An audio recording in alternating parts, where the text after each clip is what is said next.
And whenever I do a lecture, I always ask people, well, before I give them the answer, about how much space do you think it would take to power our entire country with solar panels?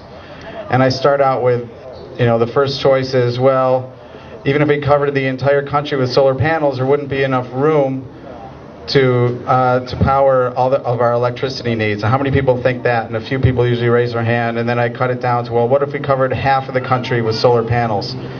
A few more people raise their hand. And then I say, I keep on going down in the entire state of California. Usually most of the people are raising their hand around there, like, one big state covered with solar panels. And by the time I get down to the answer, which is, there's a map over there. If we took the state of Nevada and covered approximately 1/7 of the state of Nevada with solar panels, that would supply, and that's with current solar energy technology, not waiting for some kind of breakthrough or something like that. And with current energy use, with all the energy wasting that we do, 1/7 the state of Nevada could power our entire country. And that's usually a big eye-opener for people, so don't forget that. Just put that in your mind and remember that, because it's the truth. Now start thinking, well, what if we did a little bit of conservation here and there, and what if we added some, wind generators and other kinds of things? Then that square starts getting smaller and smaller. And what if we cut it up into about 25 smaller squares and interspersed it, throughout the country?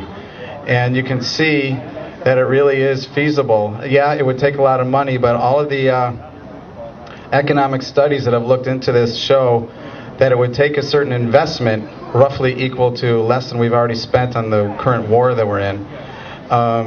It would take an investment, but it would create so many jobs and so much new technology and manufacturing and things like that. And all of these jobs is more tax revenue for the government that would be putting the investment down, that after about 10 years it would pay for itself.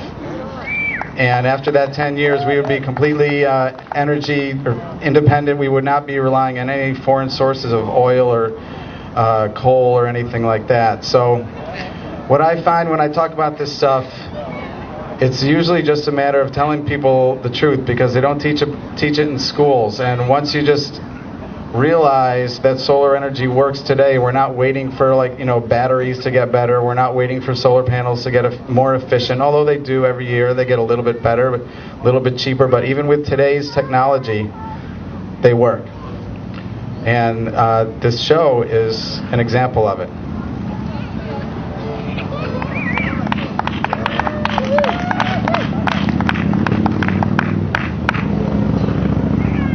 I did the thing for Vermont too. If we wanted to power our entire state of Vermont, it turns out that a square, approximately 4.3 miles on each side.